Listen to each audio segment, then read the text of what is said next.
I was violently humbled by the universe last week, and it sent me into a belief spiral.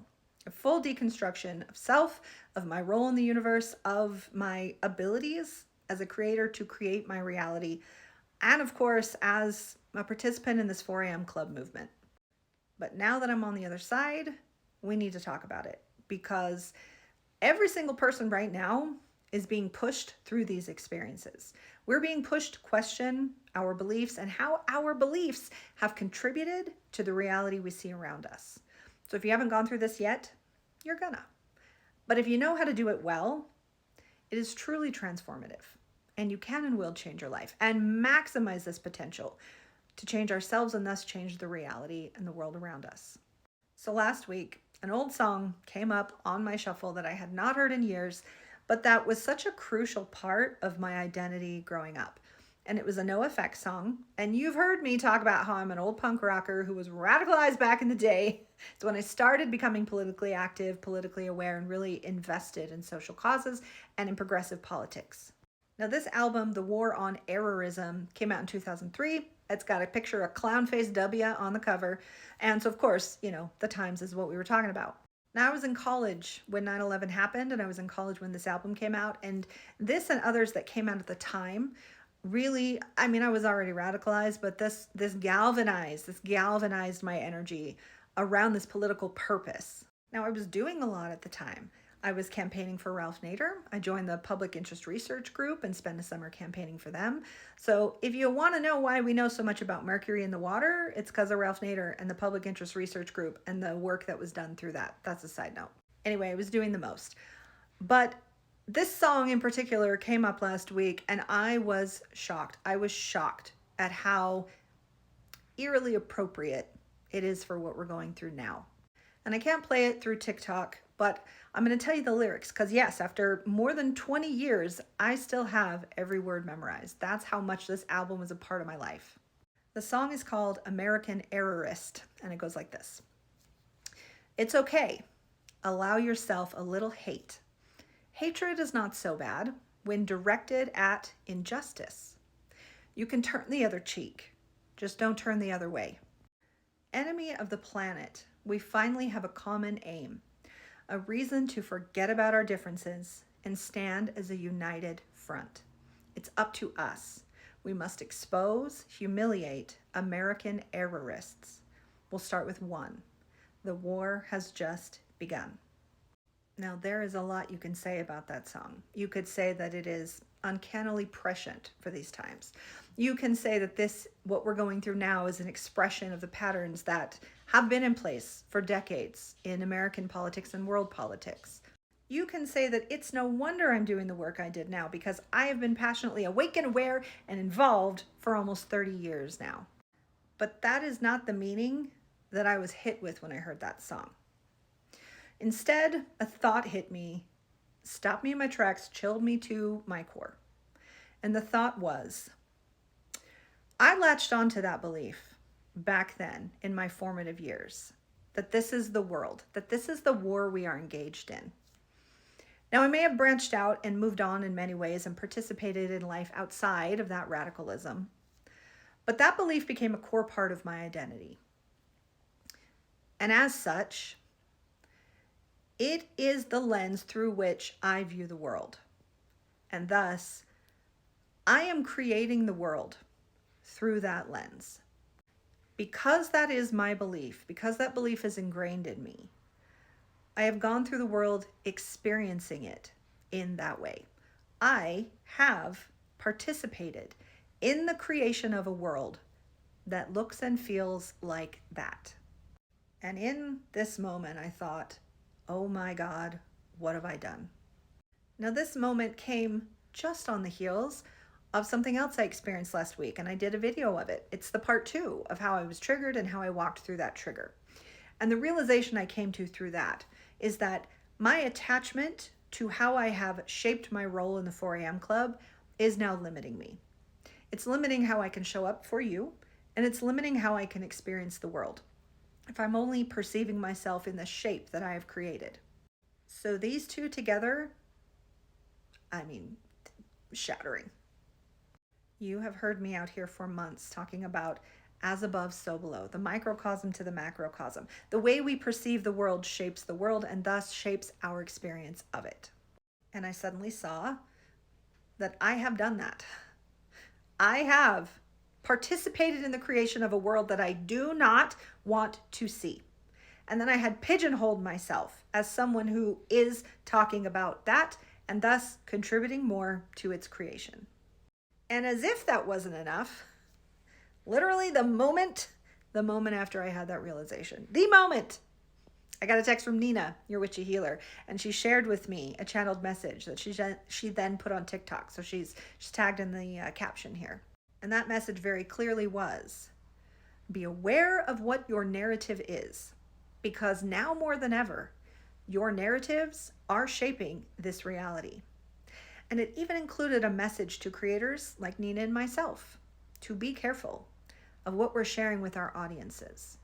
Because, again, now more than ever, it has the potential to be manifested into reality.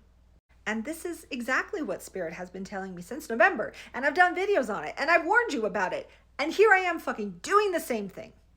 So that was a real come to Jesus moment. And I have spent the past week and weekend in deep contemplation of this. How have I contributed to this? And how am I going to uncreate it? How am I going to create in a different way? Well, the first thing I did was just realize that if I created it, I can uncreate it. And if I created an attachment to it, I can let go of that attachment. So I did that. And I told the universe, I'm letting go. I'm letting go of the story. And I want you to please help me see all the places in my life that I am participating in that narrative. And I'm letting them go. And I want them to dissolve. I'm done. And that's kind of when the real free fall began. And I felt as though I was neither here nor there. I didn't know who I was. I didn't know what I was here for. I was letting it go. And it was dissolving. And it was very destabilizing. And you heard me talk about that. Because coincidentally or not, that's when the energy waves came in. And I made videos about that. And I was feeling very unstable as they were moving through. And that is the point. That is the point of this time. That is the point of these waves. Our beliefs are being shaken up so we can see what is going on in here that's contributing to what's happening out there. And as we allow ourselves to go into that, to go into the deconstruction, to open up, to let go, to have these things revealed to us and to vow to make change, these waves can then come into the space that those beliefs once occupied. And that is when we can truly participate in the transformation, because we're clearing out the old stuff. And then going forward, we're not going to do it the same way. Now, in light of this, you might be very surprised to see that just yesterday I made a few political posts. What am I doing, Gia? I will tell you. It's not talking about politics that is the problem. We do need to talk about it. We do need to participate actively in what's happening, and we do need more awareness around what's happening. But since I have let go of the story that not enough people are awake, no one's seeing it, the war has just begun, we have to unite together to fight this hate, shifting that perspective ever so slightly allows me then to move forward in a different way. And fairly, I have been doing that. I've been laughing about it.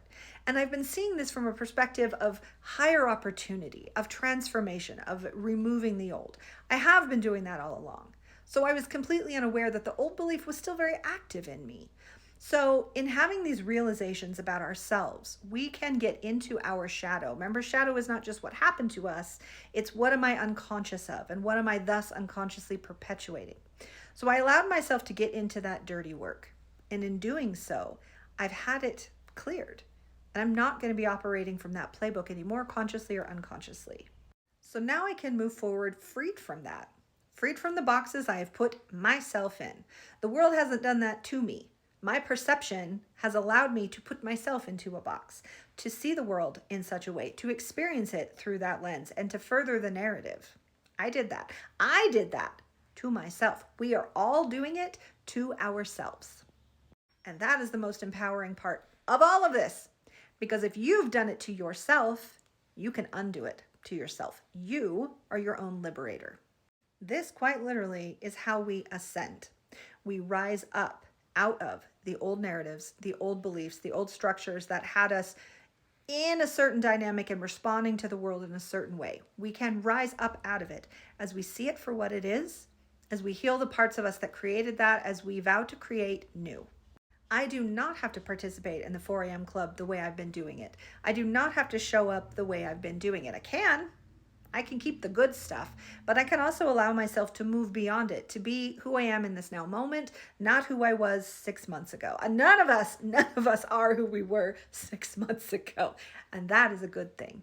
And I am certainly not who I was in 2003. That angry girl who did not have the support of the adults in her life, who could see the world in some kind of way, but felt powerless to change it, who didn't yet know how powerful she actually was. That girl is still here. She's still in me. She's still a vital part of who I am, but she is not holding the steering wheel. She's not in the driver's seat. This wise 42-year-old mother is. We can and should always be evolving, because even though who we were was a vital part of our soul creation, our identity, of our life experience, we need to have integrated and updated aspects who are calling the shots, who are leading us now. So that's what this time is for. That's what the energy waves are for. That's what all of the political triggering is for. To show us who we were as individuals, as a nation, as a human population. To show us who we have been. And to warn us that if we keep building on those foundations, we're going to get more of what we've always gotten, and it's going to get messier. So this awakening brings us to an awareness. It brings us to an awareness that we can become more, and we are becoming more. But you must surrender to the shadow work. You must surrender to the realizations. You must be willing to be wrong. You must be willing to see yourself as flawed, and thus as someone who can change and can improve. And that is how we ascend. And that is how we create the new world.